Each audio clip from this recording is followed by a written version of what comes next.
నమస్కారం ఘంటారావానికి స్వాగతం. ముందుగా ప్రధాన అంశాలు. సినీ వ్యక్తులపై వ్యాఖ్యలను వెనక్కి తీసుకున్న కొండా సురేఖ. సమంత మనోభావాలను దెబ్బతీయడం ఉద్దేశం కాదని వెల్లడి. నేటి నుంచే రాష్ట్రంలో కుటుంబ డిజిటల్ కార్డుల ప్రక్రియ. కంటోన్మెంట్ నియోజకవర్గంలో ప్రారంభించనున్న సీఎం.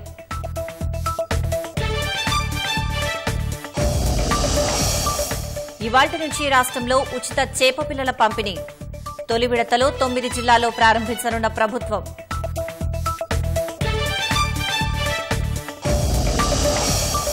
లెబనాన్లో ఇజ్రాయెల్ భీకర పోరు. శత్రు స్థావరాలపై వైమానిక దాడులు.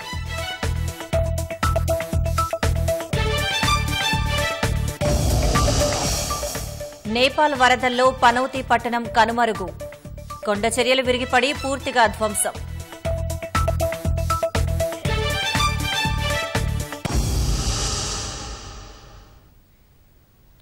అక్కినేని కుటుంబం నటి సమంతపై చేసిన వ్యాఖ్యలు తీవ్ర దుమారం రేగడంతో మంత్రి కొండా సురేఖ స్పందించారు. తన వ్యాఖ్యల ఉద్దేశం మహిళల పట్ల ఒక నాయకుడి చిన్నచూపు ధోరణిని ప్రశ్నించడమే కానీ సమంత మనోభావాలను దెబ్బతీయడం కాదన్నారు. స్వయం శక్తితో ఆమె ఎదిగిన తీరు తనకు కేవలం అభిమానం మాత్రమే కాదు, ఆదర్శం కూడా అని పేర్కొన్నారు. తన వ్యాఖ్యల పట్ల సమంత గాని ఆమె అభిమానులు కానీ మనస్తాపానికి గురైనట్లయితే బేషరతుగా ఆ వ్యాఖ్యలను ఉపసంహరించుకున్నట్లు చెప్పారు. అన్యదా భావించవద్దని కొండా సురేఖ పేర్కొన్నారు.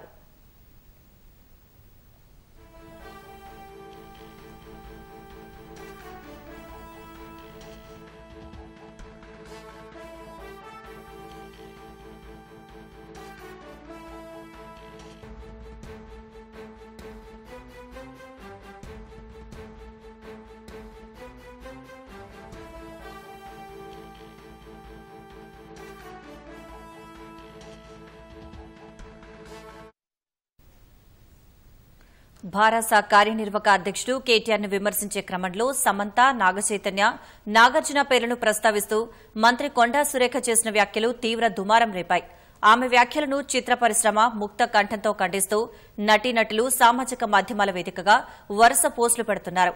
వ్యక్తిగత జీవితాలను తీసుకురావడం దిగజారుడు రాజకీయాలకు పరాకాష్ట అని ఎన్టీఆర్ మండిపడ్డారు. ఆధారాలు లేని ఇలాంటి వ్యాఖ్యలు చేస్తే మౌనంగా చూస్తూ కూర్చోబోమని హెచ్చరించారు. కొండా సురేఖ వ్యాఖ్యలు బాధితారాహిత్యమని మరో నటుడు నాని కూడా ఆగ్రహం వ్యక్తం చేశారు.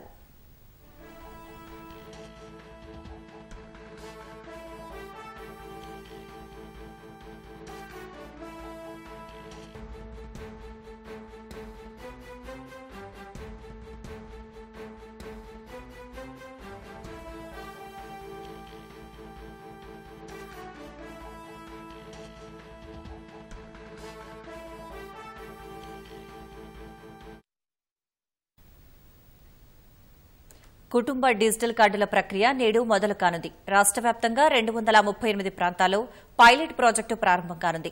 ప్రతి అసెంబ్లీ నియోజకవర్గంలో ఎంపిక చేసిన గ్రామాలు, వార్డులు, డివిజన్లలో ఈ నెల 7 వరకు అధికారులు ఇంటింటికి వెళ్లి కుటుంబ సభ్యుల వివరాలు నిర్ధారించుకుంటారు. మరణించిన వారిని తొలగించడం, కొత్త వారిని చేర్చడం వంటి ప్రక్రియ నిర్వహిస్తారు. కుటుంబ సభ్యులందరూ అంగీకరిస్తేనే ఫోటో తీయాలని, బ్యాంకు ఖాతా, పాన్ కార్డు వంటి వివరాలు అడగవద్దని సీఎం రేవంత్ రెడ్డి స్పష్టం చేశారు. సికింద్రాబాద్ కంటోన్మెంట్ నియోజకవర్గంలో డిజిటల్ కార్డుల ప్రక్రియను ముఖ్యమంత్రి రేవంత్ రెడ్డి లాంఛనంగా ప్రారంభించనున్నారు. కుటుంబ డిజిటల్ కార్డుల పైలట్ ప్రాజెక్టు నేటి నుంచి ఈ నెల 7 వరకు చేపట్టనున్నారు. ఒకే రాష్ట్రం ఒకే కార్డు విధానాన్ని అమలు చేయాలని ప్రభుత్వం నిర్ణయించింది. రేషన్, ఆరోగ్య సేవలతో పాటు సంక్షేమ పథకాలన్నీ కుటుంబ డిజిటల్ కార్డు ద్వారా అమలు చేసేందుకు ప్రభుత్వం కసరత్తు చేస్తోంది. ప్రతి కుటుంబానికి ఒక ప్రత్యేక నెంబర్తో కార్డు ఇవ్వనున్నారు. రేషన్ కార్డు, రైతు బంధు, పింఛను తదితర సంక్షేమ పథకాల్లో డేటా ఆధారంగా ఇప్పటికే కుటుంబ సభ్యుల వివరాలు గుర్తించారు. పైలట్ ప్రాజెక్టులో భాగంగా నేటి నుంచి అధికారులు క్షేత్రస్థాయిలో పరిశీలించి నిర్ధారించుకుంటారు. రాష్ట్రంలోని 119 నియోజకవర్గాల్లోని 238 ప్రాంతాల్లో ఇంటింటి పరిశీలన జరగనుంది. ప్రతి నియోజకవర్గంలో ఒక గ్రామీణ, ఒక పట్టణ ప్రాంతాన్ని పైలట్ ప్రాజెక్టు కోసం ఎంపిక చేశారు. పూర్తి గ్రామీణ ప్రాంతాలున్న నియోజకవర్గంలో 2 గ్రామాలు, పూర్తిగా పట్టణ, నగర ప్రాంతాల్లో 2 వార్డులు లేదా డివిజన్లలో పైలట్ ప్రాజెక్టు చేస్తారు. క్షేత్రస్థాయి పరిశీలనలో అధికారుల బృందాలు కుటుంబాల్ని నిర్ధారించడంతో పాటు కొత్త సభ్యుల్ని చేర్చి మరణించిన వారి పేర్లు తొలగిస్తారు. పైలట్ ప్రాజెక్ట్ ని సికింద్రాబాద్ కంటోన్మెంట్ నియోజకవర్గంలో ఇవాళ సీఎం రేవంత్ రెడ్డి ప్రారంభించనున్నారు.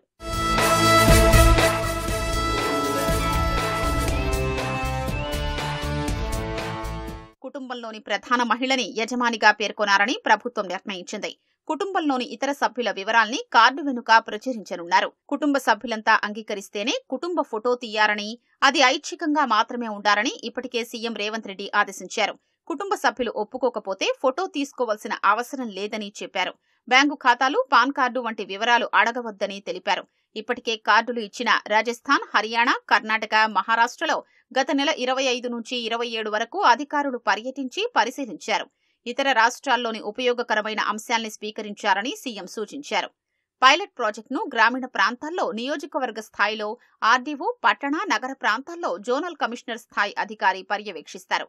ఉమ్మడి జిల్లాల వారీగా ఐఏఎస్ అధికారుల్ని ప్రత్యేక అధికారులుగా ప్రభుత్వం నియమించింది. 5 రోజుల పైలట్ ప్రాజెక్టులో ఎదురయ్యే సానుకూలతలు, ఇబ్బందుల్ని సమీక్షించుకుని మార్పులు చేర్పులతో రాష్ట్ర వ్యాప్తంగా ఇంటింటి పరిశీలన చేసి కుటుంబ డిజిటల్ కార్డులు ఇవ్వాలని ప్రభుత్వం భావిస్తోంది.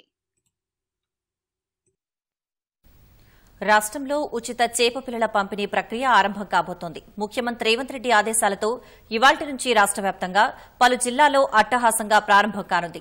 పండుగ వాతావరణం నడుమ మత్స్యకారులు ప్రత్యేక పూజలు చేస్తూ చెరువుల్లోకి చేప పిల్లలు వదలనున్నారు. మత్స్యకార కుటుంబాల్లో సిరులు కురవడమే ప్రభుత్వ లక్ష్యమని బీసీ సంక్షేమ శాఖ మంత్రి పొన్నం ప్రభాకర్ తెలిపారు. రాష్ట్ర వ్యాప్తంగా ఇవాళ్టి నుంచి ప్రారంభమయ్యే ఉచిత చేప పిల్లల పంపిణీ కార్యక్రమానికి మత్స్యశాఖ అన్ని ఏర్పాట్లు చేసింది. తొలి విడతలో హనుమకొండ, వరంగల్, ములుగు, మహబూబాబాద్, జయశంకర్ భూపాలపల్లి, కరీంనగర్, ఖమ్మం, భద్రాద్రి కొత్తగూడెం, జోగులాంబ గద్వాల జిల్లాల్లో కార్యక్రమం ప్రారంభం కానుంది. ఆయా ప్రాంతాల్లో జిల్లా మంత్రులు, శాసనసభ్యులు, మండలి సభ్యులు, జిల్లా పరిషత్ చైర్మన్లు, ఎంపీలు, జిల్లా కలెక్టర్లు పంపిణీ కార్యక్రమాన్ని ప్రారంభించనున్నారు. మిగిలిన 23 జిల్లాల్లో ఈ నెల 7న ఉచిత చేప పిల్లల పంపిణీ ప్రారంభించాలని ప్రభుత్వం ఆదేశాలు జారీ చేసింది. ఈ కార్యక్రమంలో పెద్ద ఎత్తున మత్స్యకారులు, మత్స్య పారిశ్రామిక సహకార సంఘాల సభ్యులు పాల్గొని విజయవంతం చేయాలని మత్స్యశాఖ డైరెక్టర్ ప్రియాంక అలా కోరారు.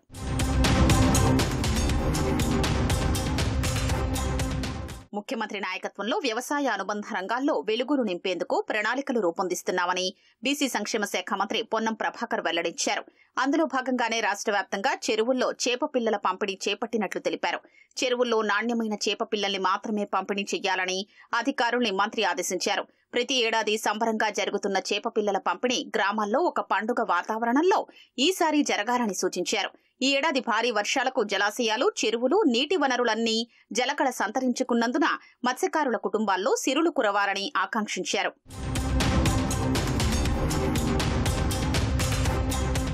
రాష్ట్ర వ్యాప్తంగా చెరువులు నిండుకుండలా మారిన వేళ అన్ని చెరువుల్లో చేపల పంపిణీ కార్యక్రమం చేపట్టాలని ముఖ్యమంత్రి రేవంత్ రెడ్డికి మంత్రి పొన్నం ప్రభాకర్ విన్నవించారు. సానుకూలంగా స్పందించిన ముఖ్యమంత్రి ఇవాళ్టి నుంచి చేప పిల్లల పంపిణీ కార్యక్రమం చేపట్టాలని అధికారుల్ని ఆదేశించారు. రాష్ట్రంలో ఫ్యూయల్ సెల్ పరిశ్రమల ఏర్పాటు కోసం జపాన్ కంపెనీలకు ఉప ముఖ్యమంత్రి భట్టి విక్రమార్క ఆహ్వానం పలికారు. జపాన్ పర్యటనలో భాగంగా తోషిబా ప్రధాన కార్యాలయాన్ని సందర్శించిన ఉప ముఖ్యమంత్రి తెలంగాణలో ఫ్యూయల్ సెల్ విభాగాల ఏర్పాటు తదితర అంశాలపై అక్కడి అధికారులతో సమావేశమయ్యారు. రాష్ట్రంలో పెట్టుబడులకు ఉమ్మడి భాగస్వామ్యానికి మంత్రి ఆహ్వానం పలికారు. విద్యుత్ ఉత్పత్తిలో కీలక పాత్ర పోషించే ఆధునిక జనరేటర్లు, విద్యుత్ పొదుపు, నిల్వ ఉత్పత్తులు, విద్యుత్ వాహనాల బ్యాటరీలు, సంబంధిత సేవలు తెలంగాణలో అవసరమయ్యున్నాయని ఈ అవకాశాన్ని సద్వినియోగం చేసుకుంటూ పెట్టుబడులతో తరలిరావాలని కోరారు. పర్యావరణ హితమే ధ్యేయంగా రాష్ట్రమని మంత్రి పొన్నం ప్రభాకర్ అన్నారు. సిద్దిపేట జిల్లా హుస్నాబాద్లో గాంధీ జయంతి సందర్భంగా మహాత్మాగాంధీ విగ్రహానికి పూలమాల వేసి నివాళులర్పించారు. అనంతరం కలెక్టర్ మను చౌదరితో కలిసి దివ్యాంగులకు ద్విచక్ర వాహనాలను పంపిణీ చేశారు. మానవ వ్యర్థాల శుద్దీకరణ కేంద్రాన్ని ప్రారంభించి పలు అభివృద్ది పనులకు శంకుస్థాపన చేశారు. వ్యర్థాల శుద్దీకరణ కేంద్రంతో ఎరువులు తయారు చేయడమే ప్లాంట్ లక్ష్యమని మంత్రి పేర్కొన్నారు. గాంధీ గారి జయంతి సందర్భంగా మనం జనవరి 30 వర్ధంతి సందర్భంలో కూడా పారిశుద్ధ కార్మికులు అనే కంటే వారొక సేవకుల్లాగా మనం ఈరోజు స్వచ్ఛంగా అనారోగ్యం పాలు కాకుండా ఆరోగ్యంగా ఉండడానికి అస్తవ్యస్తంగా అంటే మన శుభ్రత, మన ప్రాంతాన్ని మనం శుభ్రంగా ఉంచుకునే విషయంలో కొద్దిగా జాగ్రత్త తీసుకుంటే వాళ్ళకి పని భారం తక్కువయ్యేటువంటి అవకాశం ఉంటుంది. చేనేత రంగానికి పూర్వ వైభవం తీసుకువచ్చేందుకు ప్రభుత్వం కృషి చేస్తోందని మంత్రి తుమ్మల నాగేశ్వరరావు అన్నారు. హైదరాబాద్ కమ్మ సంఘంలో కేంద్ర ప్రభుత్వ సహకారంతో ఏర్పాటు చేసిన చేనేత వస్త్ర ప్రదర్శనను మంత్రి ప్రారంభించారు. స్వాతంత్ర ఉద్యమ సమయంలో విదేశీ వస్తు బహిష్కరణ సందర్భంగా దేశ ప్రజల గౌరవాన్ని కాపాడింది చేనేత వృత్తిదారులేనని కొనియాడారు. ఆధునిక యంత్రాల ప్రవేశంతో చేనేత వస్త్ర పరిశ్రమ నష్టాల్లో కూరుకుపోయిందని తెలిపారు. తీవ్రత నుంచి పరిశ్రమను కాపాడుకోవాల్సిన బాధ్యత ప్రతి ఒక్కరిపై ఉందని మంత్రి పేర్కొన్నారు.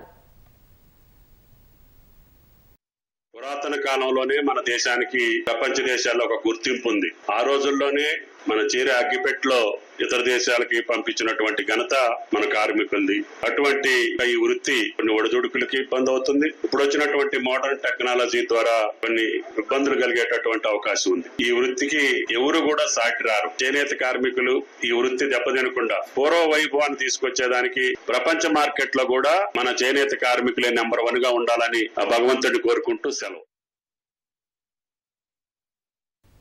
మహిళలు అన్ని రంగాల్లో ముందుండాలని, ఆర్థిక అవకాశాలు అందిపుచ్చుకోవాలని ఐటీ శాఖ మంత్రి శ్రీధర్ బాబు అన్నారు.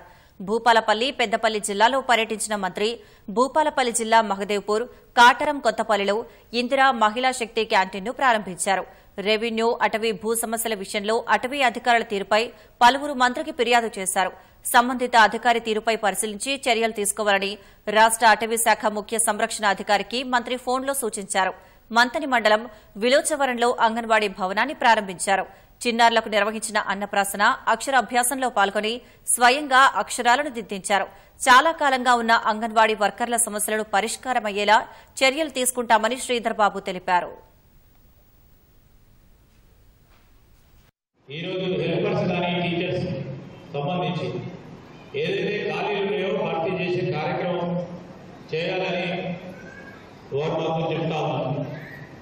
ప్రభుత్వం దానిపైన దృష్టి సారించి సంబంధిత మా మంత్రి గారు సీతక్క గారు మరి అన్ని ఎక్కడైతే రాష్ట్రంలో అంగన్వాడీ టీచర్లు కానీ హెల్పర్ల విషయంలో మరి పూర్తి స్థాయిలో సమాధానం తీసుకొని వీటన్నిటిని కూడా పూర్తిగా నింపాలనే యోచనతో ప్రభుత్వం నడుస్తాం నేపథ్యంలో ఫస్ట్ ఈ అంగన్వాడీ టీచర్, అంగన్వాడీ హెల్పర్స్కి ఒక క్యాంపు మా పక్షాన డాక్టర్లను పెడుతాం. వీళ్లకు వారికి సంబంధించి వారు ఆరోగ్యంగా ఉండాలనే ప్రయత్నంతో అధికారులు క్యాంపు నిర్వహించారు.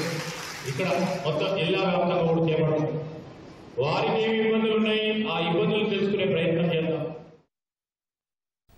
మంత్రులైన కొండా సురేఖను, తనను భారాస కార్యనిర్వాహక అధ్యక్షుడు అసభ్యకరంగా దూషిస్తున్నారని పంచాయతీరాజ్ శాఖ మంత్రి సీతక్క మండిపడ్డారు. తాము ఎవరో నామినేట్ చేస్తే అప్పనంగా వచ్చిన వాళ్లం కాదని, ప్రజల చేత ఎన్నుకున్న మంత్రులమని స్పష్టం చేశారు. హైదరాబాద్ నక్లెస్ రోడ్డులోని సరస్ ఫెయిర్ 2024 బతుకమ్మ వేడుకల్లో మంత్రి సీతక్క పాల్గొని మహిళలతో కలిసి బతుకమ్మ ఆడారు. తమ వెంటపడి దుర్మార్గులు వేధిస్తున్నారని ఆరోపించారు. కేటీఆర్ చాట్గా కాదు, డైరెక్టుగా వచ్చి మాట్లాడాలని మంత్రి సీతక్క డిమాండ్ చేశారు. ప్రజల భూములను రియల్ ఎస్టేట్ వ్యాపారాలుగా మార్చి ఫ్లాట్లు అమ్ముకున్న చరిత్ర బీఆర్ఎస్ పార్టీదని ఆరోపించారు. రాహుల్ గాంధీ కుటుంబం త్యాగం, కష్టం, నిజాయితీ ముందు నువ్వెంత అని కేటీఆర్పై మండిపడ్డారు. మూసీ కూల్చివేతల అంశంలో పేదలకు నష్టం రాకుండా ప్రభుత్వం అండగా ఉంటుందని సీఎం స్పష్టం చేశారన్నారు. ప్రజల ఇక్కడ ఉన్నటువంటి భూములను కూడా రియల్ ఎస్టేట్ వ్యాపారాలుగా మార్చి ఫ్లాట్లు చేసి అమ్ముకున్నటువంటి చరిత్ర గత ప్రభుత్వంది. కానీ ఇక్కడ ప్రజలకు చెందాలన్నటువంటి కళతోటి ఈయన ఏంటంటే ఎంతసేపు రాహుల్ గాంధీ ఆ స్థాయికి నువ్వు నీ జీవితంలో రాలేవు. ఆయన త్యాగము, ఆయన కష్టము, ఆయన యొక్క నిజాయితీ నీకు రాదు. నువ్వు ఆయన అట్లా అంటే నువ్వు అంత దూరం ఏదో ఎదిగినట్టు అనుకుంటావేమో, కానీ ఆయన ఆ స్థాయి లేదు. మీరు మమ్మల్ని తిడతారు, మా మీద ట్రోలింగ్ చేస్తారు, మార్పింగ్లు చేస్తారు, మాట్లాడతారు. ఇంకా సికండ్ అనే అటువంటి పదం ఎట్లా వచ్చింది నీకు? ఆ ఇద్దరు మహిళా మాజీ మంత్రుల చరిత్ర మా ఇద్దరి చరిత్ర ప్రజలలో సమాజానికి తెలుసు. అది గుర్తుపెట్టుకొని మాట్లాడండి. పేదల ఇల్లు కూల్చడమే ఇందిరమ్మ రాజ్యమా, ప్రజాపాలన అని కేంద్ర బొగ్గు గనుల శాఖ మంత్రి కిషన్ రెడ్డి ప్రభుత్వాన్ని నిలదీశారు. అంబర్పేట నియోజకవర్గంలోని మూసీ పరివాహక ప్రాంతాలైన ముసరాంబాగ్, అంబేద్కర్ నగర్ నుంచి పలు బస్తీలలో విస్తృతంగా పర్యటించారు. మూసీ సుందరీకరణలో నిర్వాసితులవుతున్న కుటుంబాలు ఎవరూ అధైర్యపడవద్దని, మీ అందరికీ అండగా నిలుస్తానని మంత్రి భరోసా ఇచ్చారు. ముఖ్యమంత్రి రేవంత్ రెడ్డి మూసీ సుందరీకరణ పేరుతో చేస్తున్న మూసీ నిర్వాసితుల విషయంపై ప్రభుత్వం పునరాలోచించాలని ఆయన సూచించారు. బీజేపీ రాష్ట అధ్యక్ష పదవి కోసం ఈటెల రాజేందర్ తన వ్యక్తిత్వాన్ని చంపుకుని నోటికొచ్చినట్లు మాట్లాడుతున్నాడని ప్రభుత్వ విప్ ఆది శ్రీనివాస్ ఆరోపించారు. అధ్యక్ష పదవి కోసం రేసులో ముందుండాలన్న ఉద్దేశంతో ముఖ్యమంత్రి రేవంత్ రెడ్డిపై నోరు పారేసుకుంటున్నారని ధ్వజమెత్తారు. మూసీ సుందరీకరణ చేయాలనుకుంటే రిటైనింగ్ వాల్ కట్టండి, రిటైనింగ్ వాల్ కట్టి ఒక పద్ధతి ప్రకారం ఒక స్ట్రేట్గా రోడ్డు తీసుకొని లేకపోతే వాల్ నిర్మాణం చేసి అక్కడ చిన్న ఎక్కువ తక్కువలు ఉంటే చూసుకోవచ్చు, మేము కూడా సహకరిస్తాము. అంతే తప్ప మొత్తం బస్తీలు కూర్చోదామంటే కూలగొట్టడం అనేటువంటిది మంచి పద్ధతి కాదు. ఎవరు కూడా దీన్ని మరి సహించే పరిస్థితి లేదు. ప్రభుత్వంతో ఎంతకైనా ఈ విషయంలో పోరాడడానికి మేము సిద్ధంగా ఉన్నాం. ఒకవైపు దేశంలో మీ అధికారులు రాష్ట్రంలో ఉన్న కాడ బుల్డోజర్ ఉపయోగిస్తారు, మీరు హీరోలు. హైదరాబాద్ నగరాన్ని కాపాడడం కోసం మా సీఎం రేవంత్ రెడ్డి గారు కృతజ్ఞతలు పనిచేస్తా ఉంటే ఈరోజు మీ కళ్ళకి ఈ విధంగా కనిపిస్తున్నా ఇది సరికాదు. ఈటల రాజేందర్ గారు చెప్పిన మాట సందర్భంగా నేను చెప్తూ, మీరు బీజేపీ రాష్ట్ర పదవి కోసం మీ వ్యక్తిత్వం చెప్పుకొని ఈ విధంగా మాట్లాడడం సరైనది కాదు. రేసులో ముందున్న ఉద్దేశంతో మా ముఖ్యమంత్రి రేవంత్ రెడ్డి గారి పైన నోరు పారేసుకోవడం కూడా కరెక్ట్ కాదని మాట సందర్భంగా చెప్తూ, ఇక నుండి మీ మాటలను తగ్గించి ఈరోజు మీ ప్రజా సమస్యల పైన చక్కటి సూచనలు సలహాలు మా రేవంత్ రెడ్డి గారికి ఇవ్వాలి తప్ప ఈ విధంగా వ్యక్తిగతంగా నిందారోపణ చేయడం సరైనది కాదు. మీ మాటలు తీవ్రంగా తప్పుపడతాము, తీవ్రంగా ఖండిస్తున్నాం. రాష్ట్రంలో గత ప్రభుత్వం తీసుకొచ్చిన 317 జీవోతో ఉద్యోగులు ఎదుర్కొంటున్న సమస్యలు పరిష్కరించేందుకు తమ ప్రభుత్వం సిద్దంగా ఉన్నట్లు పీసీసీ అధ్యకుడు మహేష్ కుమార్ గౌడ్, మంత్రులు పొన్నం ప్రభాకర్, కొండా సురేఖ స్పష్టం చేశారు. వీలైనంత త్వరగా పరిష్కరిస్తామని వెల్లడించారు. ఇప్పటికే మంత్రుల సబ్ కమిటీ ఈ సమస్యపై అధ్యయనం చేసిందని, క్షేత్రస్థాయిలో స్థానికత అంశానికి సంబంధించి పరిశీలన కూడా జరిగిందన్నారు. 317 జీవో కారణంగా ఇబ్బందులు ఎదుర్కొంటున్న ఉద్యోగులు జాయింట్ యాక్షన్ ఆధ్వర్యంలో గాంధీభవన్ వద్ద నిరసన వ్యక్తం చేశారు. ఈ సందర్భంగా జేఏసీ ప్రతినిధులతో గాంధీభవన్లో పీసీసీ అధ్యకుడు, మంత్రులు చర్చలు జరిపారు. గత ప్రభుత్వం తీసుకొచ్చిన ఈ సమస్య పరిష్కారానికి తాము సిద్దంగా ఉన్నామని వారికి వివరించారు.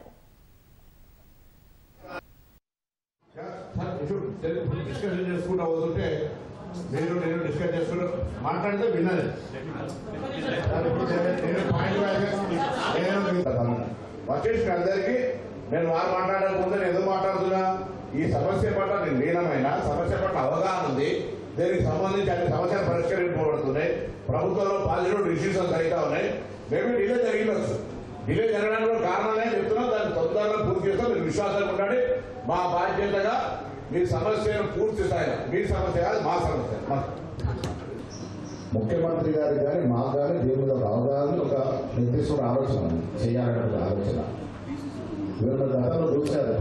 ముఖ్యమంత్రికి చిత్తశుద్ధి అనేది గత ప్రభుత్వంలో ఉద్యోగాల విషయం తీసుకుంటే ఇలా చెప్తూ నోటిఫికేషన్ ఇచ్చామని చెప్తున్నారు. నోటిఫికేషన్ ఇచ్చి ఎందుకు ఉద్యోగాలు ఇవ్వలేదు? తప్పించుకున్నారు కదా, వాళ్ళే కోట్లు ఇచ్చారు కదా. మరి మేము రాగానే 30,000 ఉద్యోగాలు ఇచ్చాం, ఇంకా 20,000 ఉద్యోగాలు ఇవ్వబోతా ఉన్నాం. 10 ఏళ్లలో ఆయన ఇచ్చిన ఉద్యోగాలు ఎంత, మేము 9 మాసాలు ఇచ్చిన ఉద్యోగాలు ఎంత? ఇప్పుడు చిత్తశుద్ధి ఉంది కాబట్టి ముందుకు పోతా ఉన్నాము. ప్రభుత్వం అంటే మంత్రులు ఎక్కడే కాదు, మీరు కూడా ప్రభుత్వం భాగస్వామ్యం. రాష్ట్రంలో 40,000 మంది మహిళలు కాంగ్రెస్ పార్టీ సభ్యత్వం తీసుకోవడం గర్వకారణమని పీసీసీ అధ్యకుడు మహేష్ కుమార్ గౌడ్ అన్నారు. దేశవ్యాప్తంగా గత నెల 15న ప్రారంభించిన మహిళా సభ్యత్వ నమోదులో తెలంగాణ ముందున్నట్లు తెలుస్తోంది. దేశంలోని వివిధ రాష్ట్రాలు సభ్యత్వ నమోదుకు చొరవ చూపలేదు. మన రాష్ట్రంలో సభ్యత్వ నమోదుకు చొరవ తీసుకున్న రాష్ట్ర మహిళా కాంగ్రెస్ అధ్యకురాలు సునీతారావుని ఆయన అభినందించారు. హెజ్బొల్లా అంతమే లక్ష్యంగా లెబనాన్లో ఇజ్రాయెల్ దళాలు భీకర పోరాటం చేస్తున్నాయి. దక్షిణ లెబనాన్లో హెజ్బొల్లాతో జరిగిన పోరులో తమ సైనికులు 8 మంది ప్రాణాలు కోల్పోయినట్లు ఇజ్రాయెల్ ప్రకటించింది. ఒకవైపు లెబనాన్లో దాడులు చేస్తూనే మరోవైపు గాజా, సిరియాలపై ఇజ్రాయెల్ దళాలు విరుచుకుపడ్డాయి. శత్రు స్థావరాల లక్ష్యంగా ఈ 2 ప్రాంతాల్లో ఇజ్రాయెల్ సైన్యం వైమానిక దాడులు చేశాయి. హెజ్బుల్లా ఉగ్రవాదుల్ని అంతమొందించడమే లక్ష్యంగా లెబనాన్లోకి ప్రవేశించిన ఇజ్రాయెల్ సైన్యం ప్రత్యర్థులతో భీకర పోరాటం సాగిస్తోంది. ఈ క్రమంలో 8 మంది ఇజ్రాయెల్ సైనికులు ప్రాణాలు కోల్పోయారు. ఈ మేరకు ప్రకటించిన ఇజ్రాయెల్ రక్షణ దళం ఐడీఎఫ్ పూర్తి వివరాల్ని మాత్రం వెల్లడించలేదు. దక్షిణ లెబనాన్లో జరిగిన 2 వేర్వేరు దాడుల్లో మొత్తం 8 మంది తమ సైనికులు మరణించినట్లు చెప్పింది. మరోవైపు లెబనాన్లోకి చొచ్చుకొచ్చిన ఇజ్రాయెల్ సైన్యంతో గట్టిగా పోరాడుతున్నట్లు హెజ్బొల్లా ప్రకటించింది. వెనక్కు వెళ్లిపోవాలని కోరినప్పటికీ ఐడీఎఫ్ లెక్క చేయలేదని పేర్కొంది. నియంత్రణ రేఖ నుంచి 400 మీటర్ల మేర ఇజ్రాయెల్ సైనికులు చొచ్చుకొచ్చినట్లు వెల్లడించింది. ఇజ్రాయెల్తో పోరాటానికి పూర్తి సన్నద్దంగా ఉన్నట్లు హెజ్బొల్లా అధికార ప్రతినిధి ప్రకటించారు. గత 2 రోజుల్లో లెబనాన్ సరిహద్దులోని దాదాపు 50 గ్రామాల్లోని ప్రజలు సురక్షిత ప్రాంతాలకు వెళ్లిపోవాలని ఇజ్రాయెల్ హెచ్చరికలు జారీ చేసింది. మరోవైపు లెబనాన్లో సైనిక చర్యను కొనసాగిస్తే ఇజ్రాయెల్కు గట్టి జవాబు చెప్పాల్సి ఉంటుందని ఇరాన్ హెచ్చరించింది. తమ భద్రతకు విఘాతం కలిగిస్తే ఇజ్రాయెల్ భద్రతను దెబ్బతీసే సత్తా ఉందని ఇరాన్ పేర్కొంది. ఒకవైపు లెబనాన్పై విరుచుకుపడుతున్న ఇజ్రాయెల్ మరోపక్క గాజా, సిరియాలపైన దాడులు చేసింది. దక్షిణ గాజాలోని ఖాన్ యూనిస్ నగరంపై ఇజ్రాయెల్ దళాలు వైమానిక దాడులు చేశాయి. ఆ దాడిలో 51 మంది గాజా పౌరులు దుర్మరణం పాలవగా 82 మంది గాయపడ్డారు. మృతుల్లో మహిళలు, చిన్నారులు ఉన్నట్లు గాజా వైద్యారోగ్య శాఖ వెల్లడించింది. అటు సిరియాలోని ఇజ్రాయెల్ దళాలు వరుస దాడులు చేశాయి. సిరియా రాజధాని డమాస్కస్లోని పలు ప్రాంతాలపై ఇజ్రాయెల్ సైన్యం వైమానిక దాడులు నిర్వహించింది. ఈ దాడుల్లో ఓ 4 అంతస్తుల నివాసిత భవనం ధ్వంసమైంది. ఈ దాడిలో 3 మరణించగా మరో 3 గాయపడ్డారు. అయితే ఈ దాడిని ఇంకా ఇజ్రాయెల్ సైన్యం ధృవీకరించలేదు. మరోవైపు డెన్మార్క్లోని ఇజ్రాయెల్ దౌత్య కార్యాలయాల వద్ద బుధవారం పేలుళ్లు చోటు చేసుకున్నాయి. రాజధాని కోపెన్హాగన్ శివార్లలో ఇజ్రాయెల్ దౌత్య కార్యాలయ భవనాలకు అత్యంత సమీపంలో 2 పేలుళ్లు జరిగినట్లు డానిష్ పోలీసులు ధృవీకరించారు. ఈ ఘటనలో ఎవరూ గాయపడలేదని అధికారులు తెలిపారు. నేపాల్లో ఇటీవల వచ్చిన వరదలకు పనౌతీ మున్సిపాలిటీ నామరూపా లేకుండా పోయింది. వరదలకు తోడు కొండచర్యలు విరిగిపడడంతో ఇళ్లు పూర్తిగా ధ్వంసమయ్యాయి.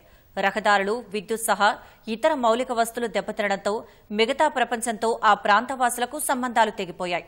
ప్రకృతి ప్రకోపానికి నేపాల్ వ్యాప్తంగా 241 మంది మృతి చెందగా 29 మంది ఆచూకీ ఇంకా లభించలేదు. నేపాల్లో ఇటీవల కురిసిన భారీ వర్షాలకు పలు ప్రాంతాలు తీవ్రంగా దెబ్బతిన్నాయి. ప్రకృతి ప్రకోపానికి పనౌతీ మున్సిపాలిటీ పూర్తిగా ధ్వంసమైంది. స్థానిక రోసీ నది ఉగ్రరూపం దాల్చడంతో ఇళ్లన్నీ ధ్వంసమయ్యాయి. పొలాలు సైతం దెబ్బతిన్నాయి. అటు కొండచర్యలు విరిగిపడడంతో రహదారులు సహా ఇతర మౌలిక వసతులు దెబ్బతిన్నాయి. విద్యుత్ సహా రహదారుల పునరుద్ధరణ జరగకపోవడంతో అక్కడి ప్రజలు తీవ్ర ఇబ్బందులు పడుతున్నారు. సరైన ఆహారం, దుస్తులు లేక అవస్థలు పడుతున్నారు. ఇన్నాళ్లు పునరావాస కేంద్రాల్లో తలదాచుకున్న ప్రజలు ఇప్పుడు తమ ఇళ్లు ఎక్కడున్నాయో తెలుసుకోలేకపోతున్నారు. పునరావాస కేంద్రాల్లోకి తీసుకెళ్లిన దుస్తులతోనే సర్దుకుంటున్నామని ఓ మహిళ వాపోయారు. ఇళ్లల్లో ఉన్న వస్తువులన్నీ కొట్టుకుపోయాయని ఆవేదన వ్యక్తం చేశారు. గేదెలు, ఆవులు, మేకలు చనిపోవడంతో తమకు జీవనాధారం లేకుండా పోయిందని వాపోయారు. ప్రభుత్వమే తమకు సాయం అందించారని కోరారు.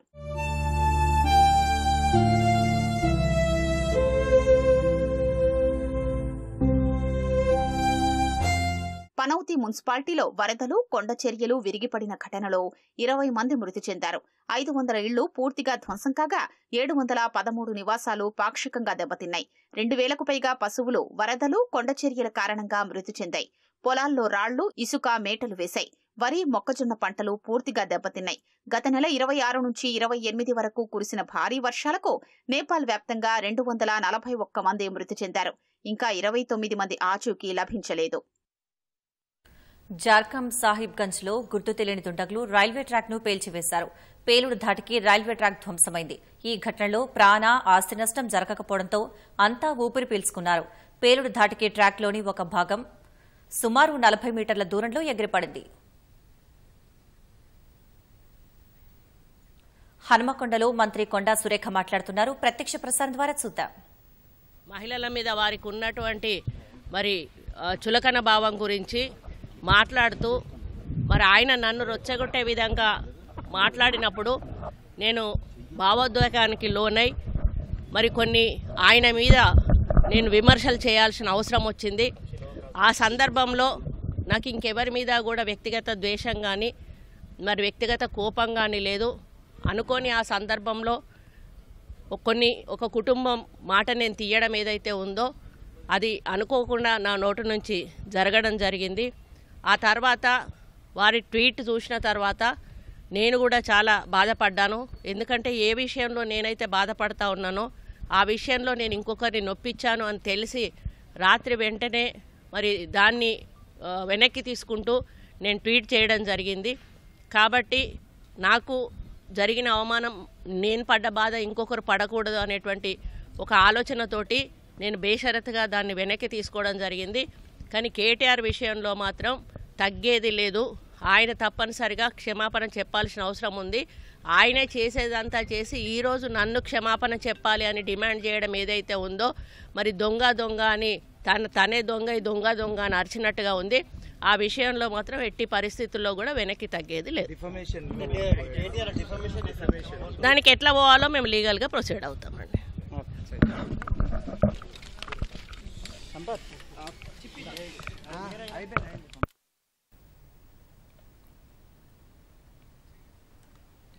విజయవాడ ఇంద్రకీలాద్రిపై దసరా శరన్నవరాత్రి ఉత్సవాలు అట్టహాసంగా ప్రారంభమయ్యాయి. తెల్లవారుజామునే జగన్మాతకు స్నప్నాభిషేకం, ఇతర పూజాధికారాలు నిర్వహించారు. ఉదయం 9 నుంచి రాత్రి 11 గంటల వరకు బాలత్రిపుర సుందరీదేవి అలంకరణలో అమ్మవారు భక్తులకు దర్శనమివ్వనున్నారు. ఇవాళ్టి నుంచి ఈ నెల 12 వరకు రోజుకో అలంకరణలో దుర్గమ్మ భక్తులను అనుగ్రహిస్తారు. భక్తుల కొంగు బంగారంగా పేరొందిన జగజ్జనని దర్శనానికి భక్తులు భారీగా తరలివస్తున్నారు. దసరా ఉత్సవాల వేళ అంతరాలయ దర్శనాలు నిలిపివేశారు. ప్రతిరోజు సుమారు 1,00,000 మంది భక్తులు వస్తారనే అంచనాతో అధికారులు ఏర్పాట్లు చేశారు.